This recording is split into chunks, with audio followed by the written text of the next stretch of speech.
This video is a great demonstration of drawing the effect of detail rather than trying to draw all the detail that we can see. But it's also a great demonstration of the importance of careful observation and not drawing stereotypes that we have in our head, of thinking we know what we're looking at, of thinking we know what we're seeing based on previous experiences with drawings of this subject. And I find palm trees are a great example of this because we're so familiar with cartoon-like palm trees with very stereotypically drawn, represented fronds. Look at what I'm doing now. This is not looking like a palm tree at all compared to most cartoons. I'm not drawing fronds, I'm drawing shapes because I'm particularly drawing freehand in ink, so I can't erase anything. When I look at my reference photo, what I see are all these kind of like curvy triangular shapes. Now these are the palm fronds that are coming straight out at me. And so I'm just seeing the very end of them that folds down at the end with pulled down by gravity. And that little bit I see hides a lot of what's going back towards the crown of the palm. And so I need to draw those particularly because with the sun's position in this drawing, they're catching the sunlight and so they stand out against the darkness behind. Now, I know what a palm frond looks like. It has these long, strappy leaves, I guess they are, that all join at the spine. Now look how loosely I'm drawing these now. I'm not trying to capture so much the frond by frond. I'm trying to, the leaf by leaf on the frond, I'm trying to just create a sense of what's happening so that at a glance we see that. And ironically, by drawing less, we end up with a more realistic looking palm tree at the end than if we try and draw all of the detail that we can see. Because if we look closely at this photo, particularly if, as I am now, I'm looking at it on a laptop and it's taking up the whole screen, I can see a lot of, it's a very clear photo, I can see a lot of detail on the palm tree, on the leaves. And if I'm trying to draw all of that, I'm going to come to grief. Now, I'm just trying to see what's written on the pen.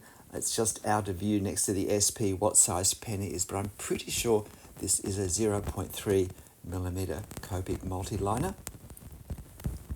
We will see. And again, because I'm drawing this freehand in ink, there is no pencil guidelines for me or marks that can be taken away at the end with an eraser.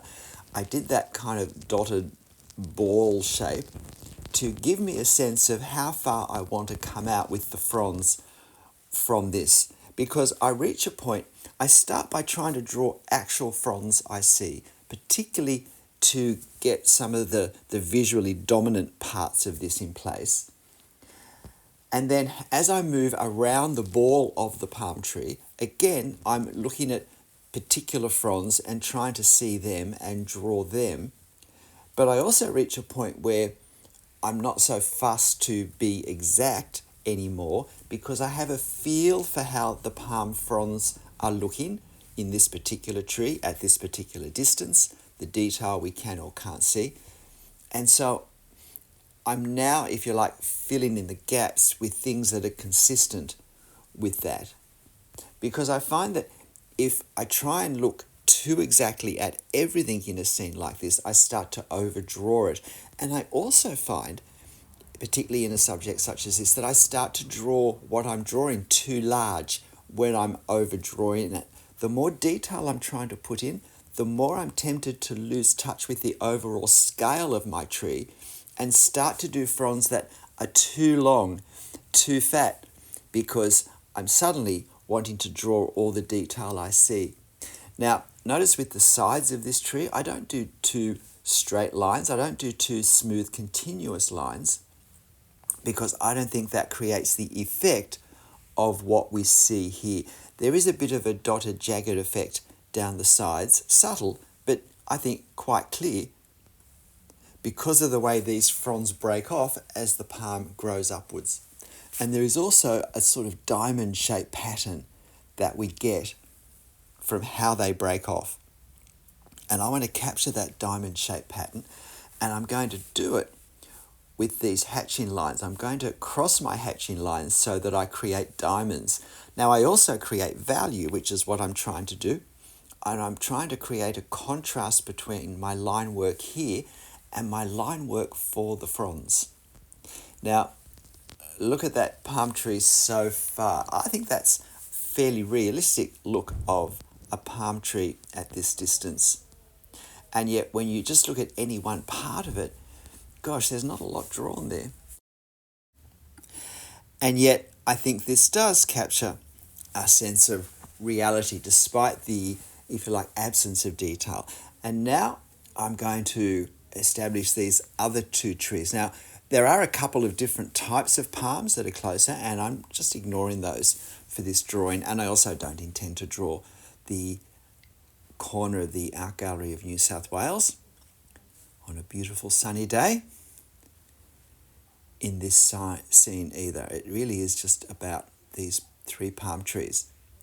Now, I also want to create some clarity, some distinction, some separation between this closer tree in the front and the trees on either side.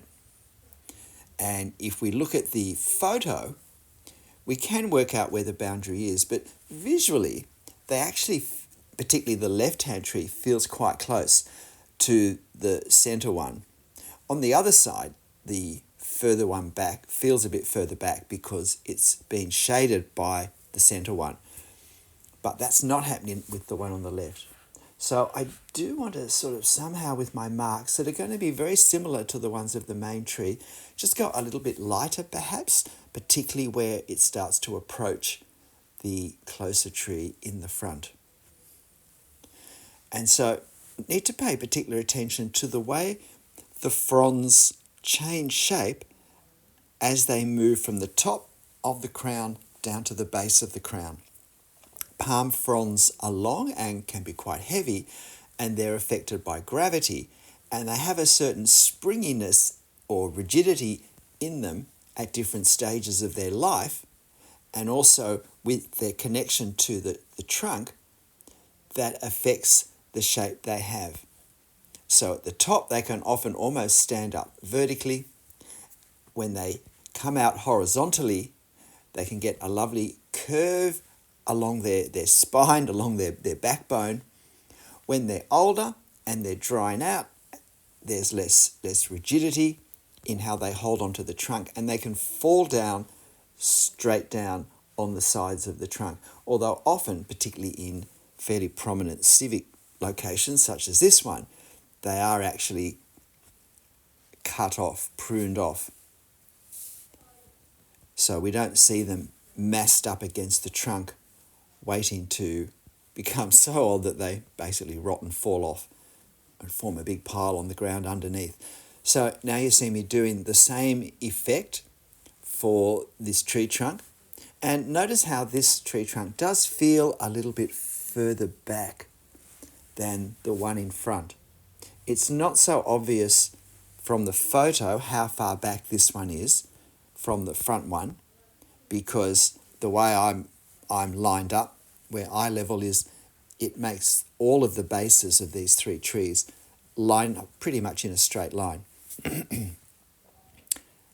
However, we can see from the crowns that the one in front is quite a few meters in front of the ones behind.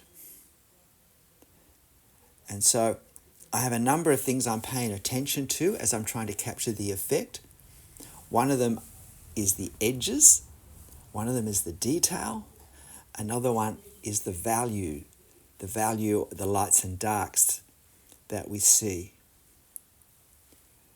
And I'm wanting to capture both the way one tree tangles into the other visually, but also have some sense, though, of where the separation between the two of them are. And so now I'm moving on to the third tree, which is about the same distance back as the one on the other side. Again, that little mark that was going into the wrong place, I just corrected. That's not going to be a problem because I will hide that with my cross-hatching, my diagonal cross-hatching.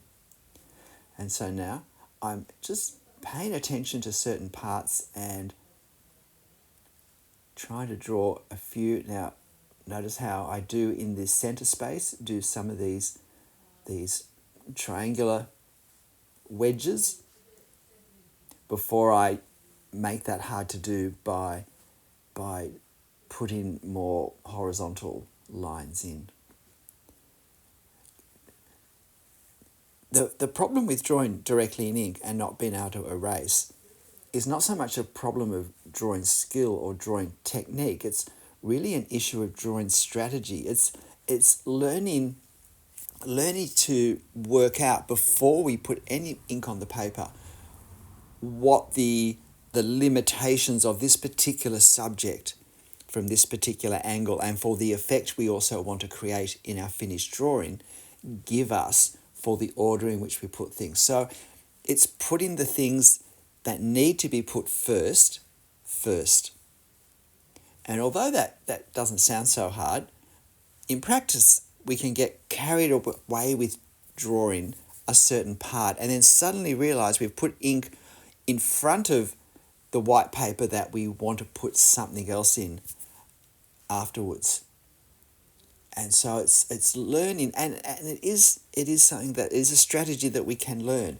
And one of the ways we learn the right way to do something is we do it the wrong way over and over again. And at some point, we realize before we do it the wrong way, no, that's right, I've got to do it this way. And then we start to get it right, and we find we start to preserve the white paper that we need to preserve to draw directly in ink and to get the effects we want.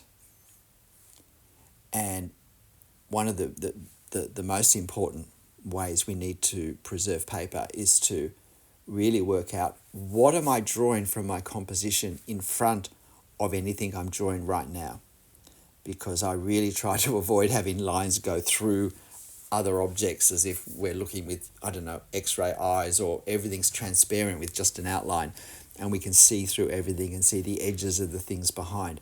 Don't want that effect. That's not terribly good for realism. And so I need to anticipate where things that are closer need to have paper preserved. So now just add in some darkness on this trunk for the shadows being cast by the tree in the center, and doing the same thing over here. As I said, I'm not going to do the building behind, but I decided I would do a little more detail at the base, and you are watching this in real time. This is my actual drawing time. Sorry about those wobbles. I do have a new camera stand, but this one was getting a bit worn in its connections. So please hit the like button if you haven't already. And if you're interested particularly in drawing trees, I have a drawing trees playlist, and I have lots of different types of palms, but also other types of trees: pine trees, fir trees, spruces, deciduous trees, eucalypt trees. A lot of eucalypt trees. Given that I live in Australia, they're really easy for me to find, and I really enjoy the variety of form. So now just trying to work out what's happening. I'm going to draw this man. Where's he going to be? So here I go. I'm not trying to draw a figure. I'm trying to get a sense of the shapes that we see and just do enough detail to imply a figure, the same way I've implied the fronds of the palm tree. One of the helpful things about putting a figure in a scene such as this is it gives us a sense of the size of the tree. It gives us a scale to work by. Because really, these trees could be, well, I think we can see that they're sort of largish trees, but exactly how large they are, it can be hard to know. As soon as we put a figure in and we get a sense of distance between the figure and the palms, then we can start to say, oh, okay, these are actually very old, very large palm trees. But since this really is an exercise in drawing the palms, I'm not going to do too much else except do these. What do you think? Please hit that like button if you haven't already. And here we have it. G'day, I'm Stephen Travers. Look, I hope you have enjoyed this demo. I hope you found it interesting, and my rambling thoughts, the way I think, the way I process, the priorities and the emphasis I have when I draw, they're all very important. In fact, they're the crucial things about how my drawings look at the end. It's not so much about having drawing techniques, skills with putting marks in certain angles and directions. It's about how I understand the drawing process, and then my strategy to actually put those techniques to use as I draw. That really is the thing that determines, I think, how our drawings look. Certainly how my drawings look. And I've deliberately done this lower section with a lot less detail even compared to the fronds, because the drawing really is about the trio of palm trees up the top. And so by having more detail up there and simplifying what's down below, that keeps the attention up where I want it to be. So why not have a go drawing this? But look, in the end, whatever you draw, however you draw it, however it turns out, make sure you have fun. I'll see you next time. Bye.